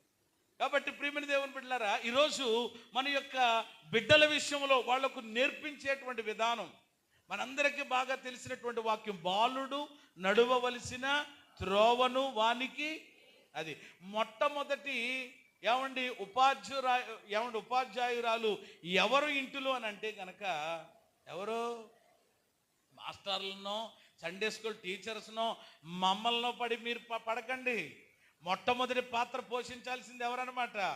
ముందు మీరు. అంతేగాని మిమ్మల్ని పక్కనెట్టేసుకుని మాస్టర్ని తిట్టేస్తూ ఉంటారు, టీచర్ అమ్మని తిట్టేస్తూ ఉంటారు, సండే స్కూల్ వాళ్ళు టీచర్స్ మీద పడిపోతారు. మమ్మల్ని ఏమైనా వదిలేసారేంటి? మా మీద కూడా పడిపోయి ఏవి నేర్పిస్తున్నారో ఇదే చెప్తున్నారేమో. రోజు ఏమైనా పంపిస్తున్నావేంటి? ఆదివారం ఒక్కరోజు దొరకటమే చాలా కష్టమైపోతుంది. వాళ్ళు ఆదివారం ఒక్కరోజు ఉండేది ఒక గంటలు, మిగిలిన సమయం అంతా ఎక్కడ? టీచర్ అమ్మ నువ్వే కదా, నీ దగ్గరే ఉంటున్నారు, మరి నువ్వేవి నేర్పిస్తున్నావు? ఏదైనా చిన్న మాట అంటే వెంటనే మరి యేసుక్రీస్తు మహిమందిరానికి వెళ్తున్నారట. వెళ్తుంటే ఇక్కడ వెళితే ఎలా ఉండాలని చెప్తారు, ఇక్కడ పరిస్థితి ఎలా ఉంటుందో తెలుసు కదా, అసలు ప్రతి ఒక్కరికి తెలుసు కదా. వాక్యం వినే విషయంలోనైనా దేవుని యొక్క మార్గాలు నడిచే విధానం ఎంతగా కేర్ తీసుకుని ఏ రకంగా నడిపిస్తున్నారో అందరికీ తెలిసిందే. అసలు ప్రియమైన దేవుని బిడ్డలారా, సేవకుడి మీద కానీ, సంఘం మీద కానీ, సండే స్కూల్ టీచర్ మీద కానీ నోరుంది కదని చెప్పి పడిపోవడానికి లేదు. ముందు ఎవరిని చూసుకోవాలన్నమాట? నువ్వు అటెన్షన్గా ఉన్నావు లేదో చూసుకో. నీ తల్లి పాత్ర నీవు ఏ విధంగా నువ్వు ఇంట్లో నువ్వు చేస్తా ఉన్నావు. నిజంగా సూసన్న వెస్లీ గురించి చెప్పాలనంటే చాలా అద్భుతమైనటువంటి టీచర్. వాళ్ళ అబ్బాయే చెప్పాడనమాట. థియాలజీ కూడా నేర్చుకున్నాడు జాన్ వెస్లీ, చాలా అద్భుతమైనటువంటి వేదాంత విద్య. కానీ ఆయన ఏమన్నాడు తెలుసండి, నేను బైబిల్ స్కూల్కు వెళ్ళి వేదాంత విద్య నేర్చుకున్న దానికంటే నా జీవితంలో నా తల్లి దగ్గర నేర్చుకున్నటువంటి విద్యే చాలా ఎక్కువ అని చెప్పేసి చెప్పగలిగాడు. హల్లెలూయా. ఎక్కడ ఎక్కువ నేర్చుకున్నాడట? అది తల్లి ఒడిలో నేర్చుకోవాలి. పుట్టినప్పటి నుంచి చక్కగా ఆ విధానం బ్లాండిని చూస్తూ ఉంటారనమాట. అడిగి అన్నీ కూడా చిన్నప్పటి నుంచి ఉగ్గుపాలతోటి ప్రతిదీ కూడా అడిగి పరిశుద్ధ గ్రంథం ఆడు ఏం చదువుతాడు? అసలు బైబిల్ ఎట్టేసి ఈవిడు చదువుతూ ఉంటుంది అనమాట. అంటే ఉద్దేశం ఏంటి అని అంటే, అలా మనం ఏదైతే చదువుతూ ఏదైతే చేస్తూ ఉంటామో పిల్లలు చిన్న ప్రాయంలోనే అనుకోకుండా ఏం జరుగుతూ ఉంటుంది? వాళ్ళలో అది పనిచేస్తూ ఉంటుంది. మనం వాళ్ళకేం తెలిసి ఇప్పుడు వాళ్ళకేం చేస్తామని అనుకుంటాం, కానీ వాళ్ళు అబ్జర్వేషన్ చేస్తారు, ఆలోచన చేస్తారు. అందుకని అవన్నీ విధానంతో జ్ఞానయుక్తంగా బిడ్డలను పెంచవలసినటువంటి విధానం మొట్టమొదటిగా ఎవరికొంది కుటుంబంలో అని అంటే కనుక అది తల్లి మీద ఎక్కువ ఉంటుందని ఆలోచన చెయ్యాలి. ఏమండి ఈ యొక్క సూసన్న వెస్లీ ఏమండి ఆమె ఒక మంచి పని చేసేదట. హోమ్ రూల్స్ అనేటువంటి కొన్ని రూల్స్ ఆమె పెట్టిందనమాట. ఇంచుమించు అందులో ఎన్ని ఉన్నాయి అని అంటే 16 సూత్రాలు ఉన్నాయి. ఎన్ని సూత్రాలు? ఆల్రెడీ వినే ఉంటారేమో. వినేసేసి తెగ రాసేసేసి ఏమండి ఎక్కడ బీరువాల్లో పెట్టేసేసారో మొత్తం మీద. నేను అంటాను, ఒకవేళ మీరు 16 సూత్రాలు వినేసి శ్రీలకూటంలో ఎప్పుడు చెప్పినా ఏమంటే రాసేసి బీరువాల్లో పెట్టిన దానికంటే నేను అడిగేది ఏంటంటే 16 సూత్రాల్లో కనీసం 6 సూత్రాలైనా, 16లో ఎన్ని చెప్పండి, 10 తీసేద్దాం పోని, 6 సూత్రాలైనా ఇదిగో ఒక తల్లిగా ఇప్పటికే నా బిడ్డలకి నేర్పించాను అనే తల్లి ఎవరైనా ఉంటే మీకు మీరే చప్పట్లు కొట్టుకోండి. ఎవరైనా ఉన్నారా? ఏమండి కాబట్టి మనకి ఇది ఒకటి అలవాటు అయిపోయింది అనమాట. ఇనేయటం, రాసేయటం, ఇది చేసేయటం. కానీ నేనంటాను, వినాలి, రాసుకోవాలి. కానీ విన్నది రాసుకున్నది దేని కొరకు అని అంటే ఆచరణలో పెట్టడానికి. హల్లెలూయా. ఒకవేళ మరలా నేను అన్ని వివరించకుండా చెప్తాను, ఏమండి పాస్టమ్ గారు చెప్పేశారండి మాకు బోరుగా ఉంది అక్కర్లేదు అండి అని అనుకుంటే కనుక ఈ 16 సూత్రాల్లో ఏమండి పుస్తకం చూడకుండా, డైరీ తీయకుండా, ఇప్పుడు ఎక్కడ చూస్తారు, ఎప్పుడు చెప్పారో, ఏమండి ఒక్క సూత్రం చెప్పండి చాలు. 16 సూత్రంలో ఒక్క సూత్రం చెప్తే నేను ఈరోజు మెసేజ్ కట్ చేస్తానంటే ఇక్కడతోటి. 16 సూత్రాల్లో ఒక్క సూత్రం, సూసన్న వెస్లీ హోమ్ రూల్స్. ఆ హోమ్ రూల్స్ కూడా ఎలాగనుకుంటున్నారు మీరు?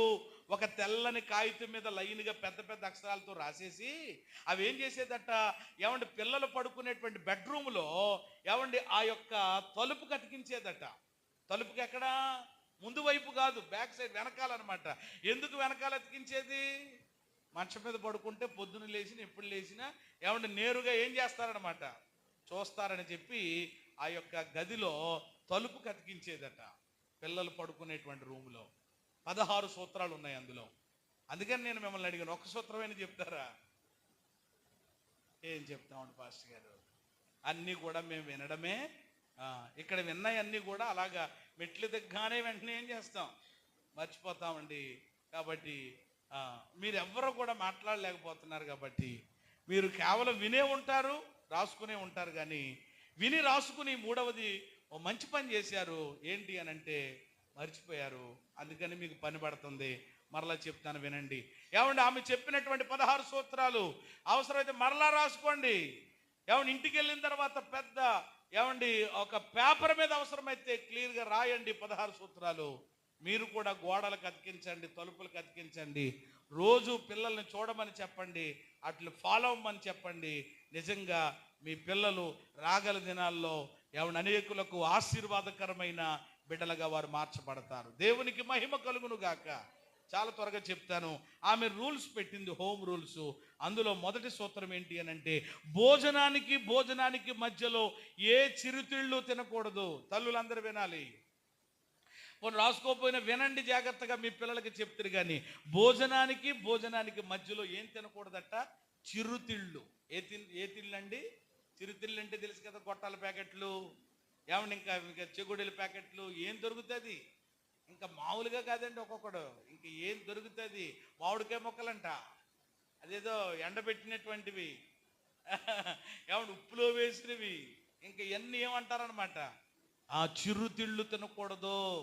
కేవలం మీరు చక్కగా ఆహారం తీసుకోవాలని ఆహార విషయంలో మంచి సూత్రాన్ని ఆ తల్లి బిడ్డలకు చెప్పింది. రెండవది, 8 గంటలకల్లా త్వరగా పడుకోవాలి. సాయంత్రం ఎన్ని గంటలకి? 8 గంటలకల్లా త్వరగా పడుకోవాలి. ఎందుకు 8 గంటలకల్లా త్వరగా పడుకోవాలి? త్వరగా పొద్దున్న లేవాలి గనక. లేటుగా పడుకుంటే ఎప్పుడు లేస్తారు? ఈరోజు లేటుగా లెగడం చాలామందికి ఏమైపోయింది? ఫ్యాషన్ అయిపోయింది, అలవాటు కాదు. లేటుగా లెగడం ఫ్యాషన్ అయిపోయింది. ఆ ఫ్యాషన్ ఎవరికి వచ్చేసింది? నీకు వచ్చేసింది, పిల్లలకు వచ్చేసింది. నువ్వు 10ంటికి లెగితే వాళ్ళు ఎన్నింటికి లెగుతున్నారు? 12ంటికి వెళ్ళి లెగుస్తున్నారు. అంటే నీకంటే ఏమైపోయారనమాట, వాళ్ళు 2 ఆకులు ఎక్కువ చదివేస్తున్నారనమాట. ఎంత గొప్పగా ఉందో అనుకుని. ముఖం చూసేవి ఎలాగుందో చూసుకున్న ఒకసారి అద్దంలో చూసుకో. అందుకని పిల్లలకి చెప్పాల్సినటువంటిది ఏమిటి అని అంటే, ఏమండి 8 గంటలకల్లా త్వరగా పడుకోండిరా. ఎందుకని రాత్రి కూడా మా పిల్లలకి పాస్టమ్ గారు చెప్పారు, త్వరగా పడుకోండి, వెళ్ళి త్వరగా వెళ్తావమ్మా, పడుకోండి వెళ్ళి పడుకోండి అని చెప్పి. ఎందుకనంటే పొద్దున్న ఆదివారం త్వరగా ఏం చేయాలి, లేచి సిద్ధపడాలి. అందుకని ఆ రూల్స్ ఏమంటే బిడ్డలకు ఆ సూసన్న వెసులు పెట్టిందట. మూడవది, వద్దు అని చెప్పకుండా మెడిసిన్ వేసుకోవాలి. అంటే మందులు వేసుకునే విషయంలో ఏం చెప్పకూడదు, వద్దని చెప్పకూడదు. వేసుకోండి చక్కగా, మీకు ఆరోగ్యంగా ఉంటుందని. ఏదైనా అనారోగ్య పరిస్థితులు కలిగినప్పుడు మెడిసిన్ విషయంలో ఆ తల్లి చెప్పేదట. నాలుగవది, పెద్దలకు దైవజనులకు ఎదురు చెప్పడానికి వీల్లేదు. ఎవరికి? పెద్దలకి దైవజనులకు ఏం చెప్పకూడదు, ఎదురు చెప్పకూడదు. వారు మాటే వేదం లేక శాసనం అన్నట్లుగా చెప్పి నేర్పించేదట. ఈరోజు చూడండి, కొంతమంది తల్లులు చెప్తారు, తిరగేసేయ్ పాస్టర్ గారిని అవసరమైతే వేసేయి, తిరగేసేయి, జాడించేయి, నేను వస్తాను వెనకాల కచ్చబోసుకుని మన ఇద్దరం కలిపి. ఏంటి ఏమన్నా ఉందా, మతి ఏమన్నా ఉందా నీకు? ఏమండి పిల్లలకి చెప్పాల్సింది అదా? ఏమండి పిల్లలు ఒకవేళ పెద్దల్ని తిరగేసి ఏదైనా మాట్లాడుతుంటే ఏం చేయాలన్నమాట, ఏం చేయాలి, పక్క తీసుకెళ్ళి వీపు విమానం మోత చేసేయాలన్నమాట. ఏం మాట్లాడుతున్నావు పిచ్చిదాన్న, ఎవరనుకుంటున్నావు, పెదనాన్న, రెస్పెక్ట్ ఇవ్వద్దా, మావయ్య, ఏం మాట్లాడుతున్నావు వెంటనే అని చెప్పి ఏమండి రెండు వాళ్ళని అదిరించి బెదిరించడం పోయి మళ్ళా ఇది ఎంత గొప్పగా చెప్పుకుంటారంటే, మా వాడు ఏమండి ఇలాగన్నాడు, అలా వెంటనే తిరిగేసేసాడు, వెంటనే తిరిగేసేసింది. అంటే ఏం చేసేసినట్టు అనమాట, ఏదో పెద్ద ఘనకార్యం చేసి తిరగేసేయడం గొప్పదనుకుంటున్నావు పెట్టి. పెద్దలకు దైవజనులకు ఎప్పుడు ఏం చేయకాలి, ఎదురు చెప్పకూడదు. వాళ్ళు ఏమన్నా, అలాగేనండి పాస్టర్, అలాగేనండి, అలాగేనండి పెదనాన్నగారు, అలాగేనండి చిన్నాన్నగారు, అలాగేనండి అని చక్కగా. ఇప్పుడు గొప్పతనం అని కాదు, కానీ మా పిల్లలు ఉన్నారు అనుకోండి ఉదాహరణకి, వాళ్ళ పెదనాన్న పిలిచిన ఎప్పుడు ఆఖరిలో వచ్చేటువంటి మాట ఏమిటి అని అంటే, గారు అనే మాట ఖచ్చితంగా వస్తుంది. పెదనాన్నగారు, పెద్దమ్మగారు, ఇదే అంటే అనొచ్చు మామూలుగా. అంటే ఆ మాటలో కూడా ప్రియమైన దేవుని బిడ్డలారా, ఆ విధానం అంటే ఆ మాటలో కూడా పెద్దల్ని ఏం చేయడం అన్నమాట, గారు గీరు అనేది వచ్చింది అని అంటే గౌరవించడం. ఎక్కువ మాకు కోనసీమ ఏరియా ఆ విధానం అలాంటిది అనమాట, మేము పెరిగిన వాతావరణం. అందుకని ఎవరినైనా కానీ ఆకారికి ప్రియమైన దేవుని బిడ్డలారా, ఆ అడుక్కునే ఒక ఆయన వస్తూ ఉంటాడు, ఆయన్ను కూడా బాబు ఎలా ఉన్నారండి అండి లాస్ట్లో. అందుకని మీరు గమనించారో లేదో, మా మాటల్లో పాస్తమ్మ గారైనా మేమైనా ఖచ్చితంగా లాస్ట్లో యావండి, అండి, గారు అనే విధానం. ఇంకా తెలంగాణకి అక్కడెక్కడికి పోతే ఏముండదు. ఇక మొన్న ఎవడో అన్నాడట, ఏమండి మొన్న ఎవరు రైళ్ళు ఏంట్రా బాబు వీళ్ళ పరిస్థితి అనిపిస్తూ ఉంటుంది కొన్నిసార్లు అని మాట్లాడే విధానం. ఏమండి మా దగ్గర కూడా అలాగ అలవాటు అయిపోయిక ఏమండి ఆఖరికి ఏమండి ఇంకా ఈ సంబోధం వచ్చేస్తుంది, గారు పోయి ఆఖరికి గాడు అనేది కూడా వచ్చేసే ప్రమాదానికి వచ్చేస్తుంది, చూసారా. అందుకని సూసన్న వెస్లీ పిల్లలకి ఏం చెప్పేదట, పెద్దలను ఏమన్నా ఏం చేయాలి, గౌరవించాలి. వాళ్ళకి ఏం చెప్పకూడదు, ఎదురు చెప్పకూడదు. అలాగేనండి అన్నాను అంతే. ఇప్పుడు అలాగనే పిల్లలు ఎవరున్నారు పాస్టర్ గారు మీకు తెలియదు కానండి, మొన్నండి నిన్నండి అలాగండి ఇలాగండి అదండి ఇదండి వెంటనే మాట్లాడేస్తున్నారు వీళ్ళు. అలా కాదు బాబు నేను చెప్పేదనండి అని అంటుంటే, అలా కాదండి అని చెప్పి వెంటనే చూసారు. అది ఎక్కడి నుంచి వచ్చింది అని అంటే కనీసం ఆ పిల్లలకు నువ్వు అది ఏం చేయలేదన్నమాట, నేర్పించలేదు. నిన్నే అంటారు వెంటనే. ముందు ప్రియమైన దేవుని బిడ్డల యొక్క ప్రవర్తనను బట్టి వచ్చేది ఎవరికేనంటే పిల్లలకి కాదు, కానీ ఎవరికి వస్తుంది తెలుసు కదా మీకు. ఐదవది, మాట్లాడడం నేర్చుకున్నప్పుడు మొదట ప్రార్థన నేర్చుకోవాలని రూల్ పెట్టిందట. పిల్లలకి మాట్లాడడం పిల్లలు నేర్చుకుంటారు కదా స్టార్టింగ్లో, ఏమండి నేర్చుకున్నప్పుడు ఏమి నేర్చుకోవాలి, ప్రార్థన నేర్చుకోవాలని వాళ్ళ చేత ఏం చేయించింది. కానీ మనం ఏమంటాం, తాత తాత తాత తాత అమ్మ అమ్మ అను. ఏంటి వాళ్ళ చేత ఏమనిపిస్తున్నావు, తాత లేకపోతే పీత, ఏమండి ఏదో నీ తల రాత అనిపిస్తున్నాం అంతే. కానీ ఈ సూసన్న వెస్లీ మాటలు వచ్చినప్పుడు ముందు వాళ్ళకి ఏమి నేర్పించింది అనమాట. నేను అనుకుంటాను యేసయ్యా అనమ్మా, ఏమను యేసయ్యా అని ఇలాగా ఈ దేవుని గురించినటువంటి మాటలు నేర్పించింది. ఈరోజు ఎంత ఏమండి నువ్వేమి నేర్పిస్తున్నావు వాళ్ళకి?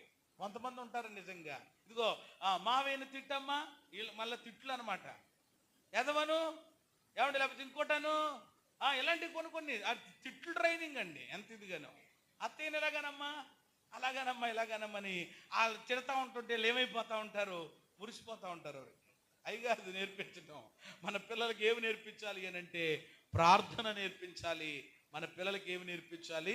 దైవ విధానము తల్లిగా నేర్పించాలి. అదే చేసింది ఆమె. 6వది, కుటుంబ ప్రార్థనలో కిక్కురు మనకుండా కూర్చోవాలి.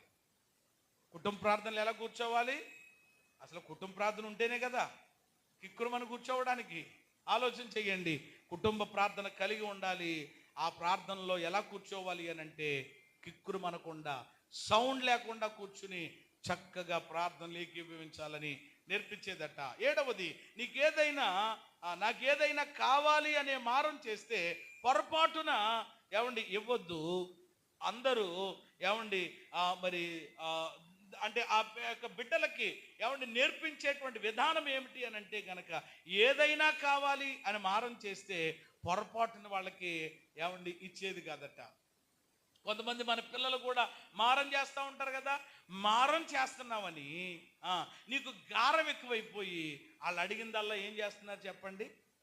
చిన్న వయసులోనే సెల్ ఫోన్ కొనిచ్చేస్తున్నారు. ఇప్పుడు ఇది వరకు చిన్నప్పుడు పిల్లలు ఏడిస్తే ఏం పట్టేవారటండి? ఏమంటే వుడ్ వాచ్ పట్టేవారు. అది కూడా వచ్చేది ఆ రేడియోలో కూడా, పిల్ల ఏడుస్తుందమ్మా వెంటనే ఏం పట్టండి అని. మరి ఇప్పుడేం పట్టండి? ఏం పట్టొద్దు. పట్టడం తర్వాత ముందు ఆడి చేతికి సెల్ ఫోన్ పట్టించండి. పట్టించేస్తే ఆడు గేమ్లోకి వెళ్ళిపోతాడు, లేకపోతే ఆడు వేరే లోకంలోకి వెళ్ళిపోతాడు. ఇక నువ్వు ఏమంటే నీ పని చేసు. అలాగైపోయింది ఈరోజు పరిస్థితి. చూసారా? అంటే వాళ్ళు మారం చేస్తారు. మారం చేశారని చెప్పి వాళ్ళు ఏది అడిగితే అది మనం ఏం చేయకూడదు, ఇవ్వకూడదు. చెప్పాలి వాళ్ళకి, ఇది కాదురా, లేకపోతే తర్వాత ఇస్తానులే. ఒక వయసు రావాలి, వాళ్ళు సెల్ ఫోన్ చేతిలో పెట్టాలంటే అదేమీ లేదు. ఇప్పుడు ప్రతి వాడు 3rd క్లాస్ వాడికి సెల్ ఫోనే, 6th క్లాస్ వాడికి ఏమండి సెల్ ఫోన్ పెద్ద గొప్పగా కొనేసి ఏమండి బర్త్డే గిఫ్ట్ అంట ఇచ్చేస్తున్నారు. వీడు శుభ్రంగా కొంపట్టుకెళ్ళి ఏమంటే ముంచేస్తూ ఉంటాడు అనమాట తీసుకెళ్ళి.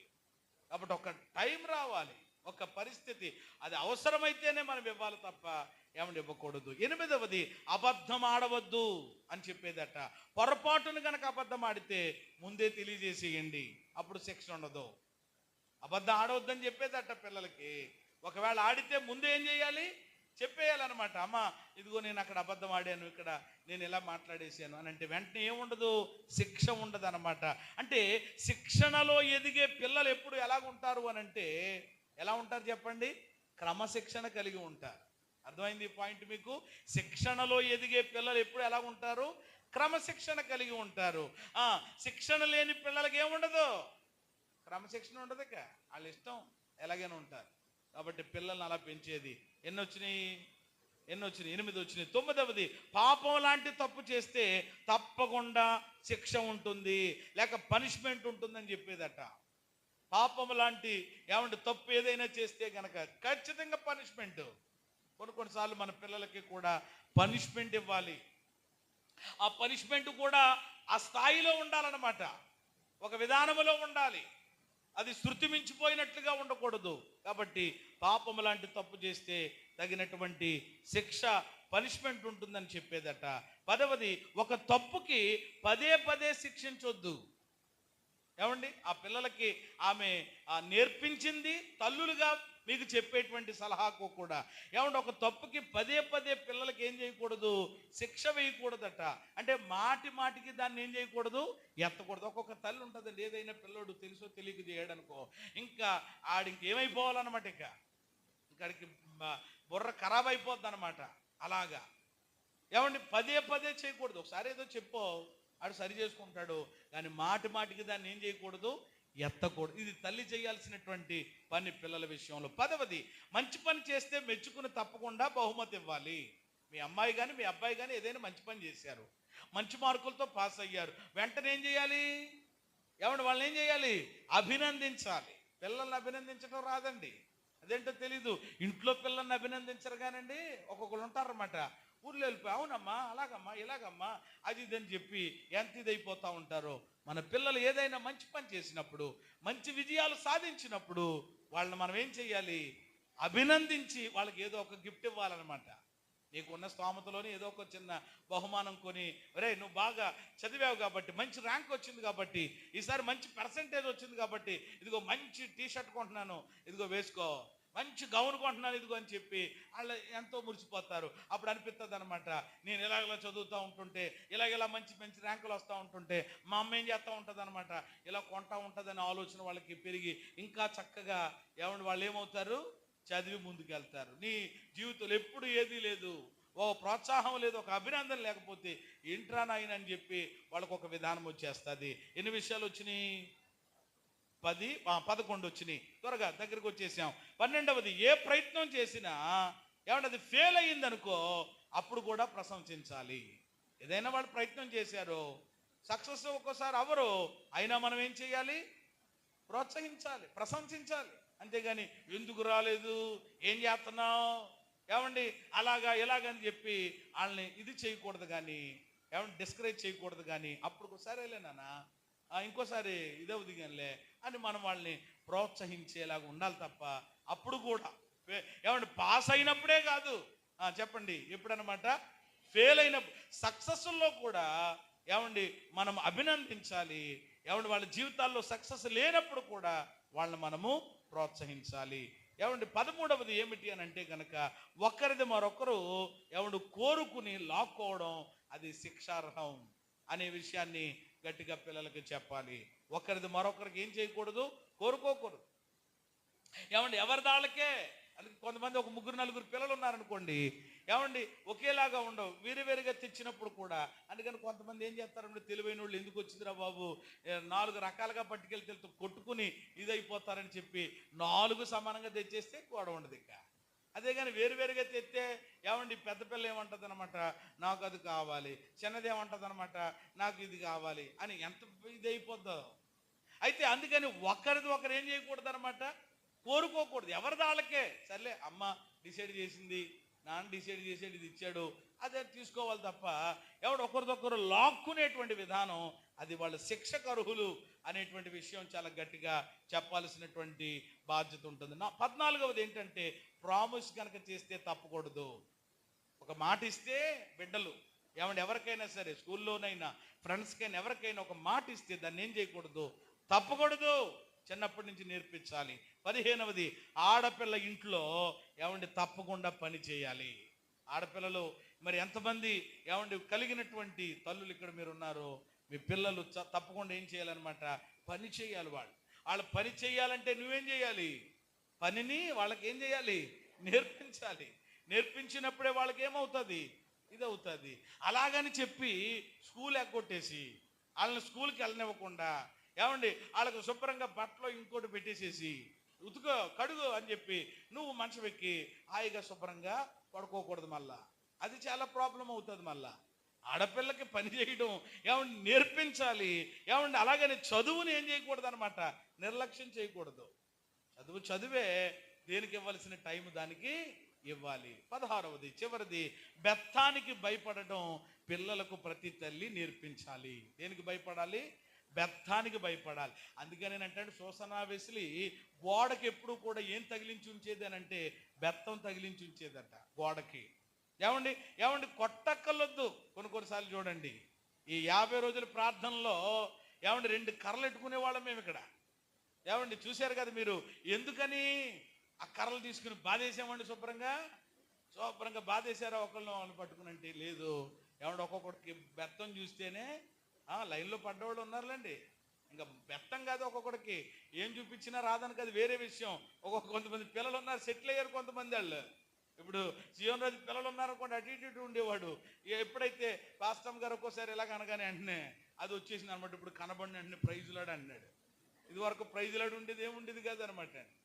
అంటే ఇప్పుడు పిల్లలు దేనికి భయపడతారు? బెల్టలు కాదు, చెప్పండి దేనికి అనమాట. ఒక్కొక్కడు కోపం వచ్చింది అనుకోండి, బెల్ట తీసేసి బాధేస్తూ ఉంటాడు అనమాట. ఇంకా వాళ్ళు రాడు తెరిపోతారు మొత్తం. అలా కాదు, బెత్తానికి చిన్నపిల్లలు శిక్షణ చేసేటువంటి విషయంలో ఏమంటే బెత్తానికి భయపడడం నేర్పించాలి. అది ఆమె అలా చేసేదట. ఎన్ని విషయాలు వచ్చినాయి అని అంటే 16 విషయాలు. మరలా ఇవన్నీ నేను అడిగినా మీరు చెప్పేటువంటి పరిస్థితుల్లో కూడా లేరని నాకు అర్థమైంది.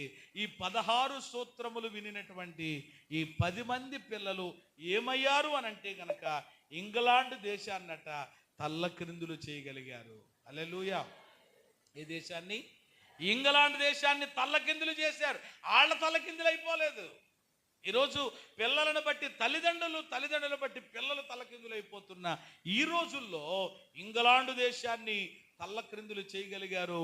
ప్రభువు కొరకు అద్భుతమైన కార్యములు చేయగలిగారు. ఆ 10 మంది పిల్లల్లో పేరుగాంచినటువంటి 2 వ్యక్తులు ఉన్నారు. వాళ్ళు ఎవరు అనంటే చార్లెస్ వెస్లీ, జాన్ వెస్లీ. వీళ్ళు చాలా అద్భుతంగా ప్రభు కొరకు వాడబడినటువంటి అద్భుతమైనటువంటి దైవజనులు వాళ్ళు. దీనంతటికి కారణం ఎవరు అనంటే చెప్పండి, సూసన్న వెస్లీ తల్లి. ప్రియమైన దేవుని బిడ్డలారా, హోమ్ రూల్స్ పెట్టింది, 16 సూత్రాలు ఆ పిల్లలకు చెప్పండి నేర్పించింది. వాళ్ళు అనేకులకు చెప్పండి ఎలా మార్చబడ్డారు.